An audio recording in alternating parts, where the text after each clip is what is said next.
Hey there! So today we have another review. This is a beer actually from Mash Gang, and yeah, I've actually never had this one yet, even though they sent this to me a while ago, honestly. Ooh. It's a while past his Best Buy. Now I feel bad, because I really should have been reviewing this product.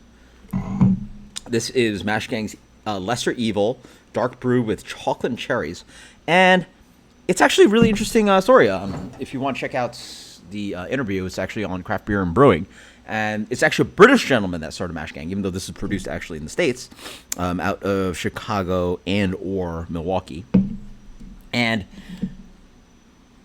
it's one of the few interviews that you get because, like, I guess everybody now is, or people trying to make NA beers are very tight-lipped about how to make it. But sort of, he literally was a home brewer trying to do this NA stuff, and was a home brewer before that. And so that's sort of the spirit of craft. And I'm like, what's so awesome about craft? Like, everybody's a home brewer, so like everybody shares their secrets. And then now it's like, well, I think now even then in craft, I think you can get away with like a lot of that. Like a lot of brewers will still give out some information, but with the NA stuff, there's like proprietary information, and we're trying to, but like he's a home brewer, so like he went on the podcast like, all right, let me give you all this information I can. I will say, okay, yeah. All this kind of information, descriptors, blah, blah, but less than 0.5% alcohol. This beer looks amazing, by the way. Do you guys see this? First off, I do need to review the, I should have cleaned this glass a little better, but I need to review that 0 ABV Guinness, 0.0 Guinness for you guys. People say that's amazing, but beer is really nice. I mean, that's a beautiful black to dark brown color, beautiful head on that. I mean, that's a really good looking head for a stout, right? And it's a non-alcoholic beer. Like, this looks perfect. Like, I see this beer, it's like, oh, I'm in for a good beer, right? But on the nose too, wow. Yeah, chocolate roast. I mean, I would have guessed something like a chocolate porter or something. Full blind, still can't tell that it's an NA. Yeah, something about that chocolate just really covers everything up really nicely. No, like, wort kind of, like, aroma that I get, that kind of, like, unfinished beer kind of thing. Cheers. First off, that's one of the things I like. The carb and the head is just, like, very there. Like, that initial attack. And there's some really nice sweetness to it, too. I mean, it's very hollow afterwards, or not very. It's a little bit hollow. But for an NA, like, I would have guessed this is like a super low ABV, kind of crazy kind of to do. I have to post the link below. But this is a really weird beer that Anderson Valley thought was like a great idea, like a low calorie dark beer, blah blah blah something. I forget the ABV on that guy. It was like 3 or 4% or something. Black Light or something it was called. It was like, I don't know why they're trying to make a low calorie dark beer, what market you're searching for that. But that's the kind of thing I was really impressed by and really enjoyed. This beer, wow.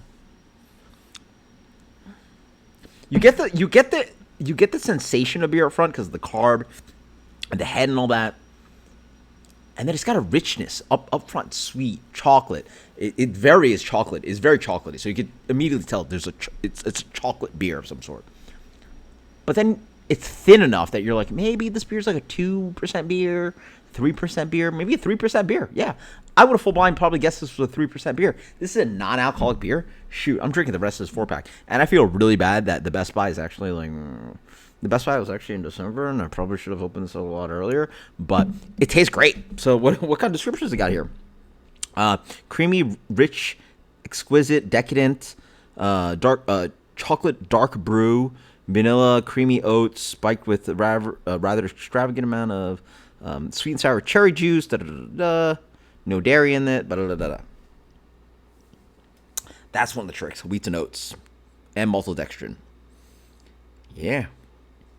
Wow. Let me take another sip. Wow. It really very much tastes like beer. Like very low alcohol beer. Or not very, but sorry, very, yeah, very. I would guess this beer was like 3-something%. It's like, why would somebody brew a chocolate stout at 3%? But this is 0% alcohol? Wow. Like, the mouthfeel is so rich.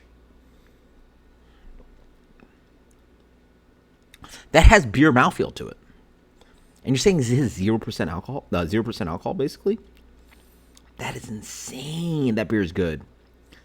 Holy smokes. I've been sitting on this in my fridge like a dummy. That's so good. All right, cool. I have a double tomorrow. I have to be up in the morning. I'll probably have to be up. Yeah, for sure. Before 10 a.m. And I probably won't be getting home till like almost 1 a.m. It's gonna be a long fucking day. It's gonna be a long freaking day. So, enjoying this. That's an A+. That's an A+. Like, that's one of the best NAs I've ever had. And their hazy is one of the best I've ever had. So really cool. Really cool. I think the Mexican lager is good. The weird one was that mango whatever thingy he had. But this is, I mean, look at this freaking thing. It looks amazing. And let me tell you, it tastes just as good. Full blind. And I don't need to taste this. Well, there's a little bit. You know what the cherry does? I think it's like an ester thing. Yeah, that's what it does. It makes a little bit of this ester thingy in the middle, which beers sort of lack, right? Because you're not doing a full fermentation. So the yeast is not doing the whole to-do with the esters and blah, blah. So it does have a little bit of ester kick, like you get from like maybe not like an American fermentation, but like an English fermentation, right? So you get a little bit of the kind of cherry thingy. But the chocolate's actually pretty good because it reinforces this kind of like stout flavor, and it tricks your brain into thinking it's like a chocolate porter, right? So like a sweet, estery chocolate porter, that's like 3%. That would have been my full guess. I would have again, full blind. I've been really confused why the beer was so low in alcohol and so like watery. But again, I don't know about you guys, but I'm telling you, there's a whole world of difference between a beer that's like pretty NA and 3%. Like that's what I've been itching more for. Like, give me a cheap beer that's like 3-ish, where I could just chug a bunch of it and like not really think about it, but also don't charge me full price. I don't know, but that doesn't really exist because like you're still making beer, so then like the package, all the full cost of it all. But like I think a lot of people are searching for something around there. But or I could be a dummy and drink Bud Light, but that sounds like a terrible idea. So this is fantastic. A+. One of the best NAs I've ever had. Shout out to Mash Gang. Very good timing because I literally just listened to the interview. So until next time, cheers later.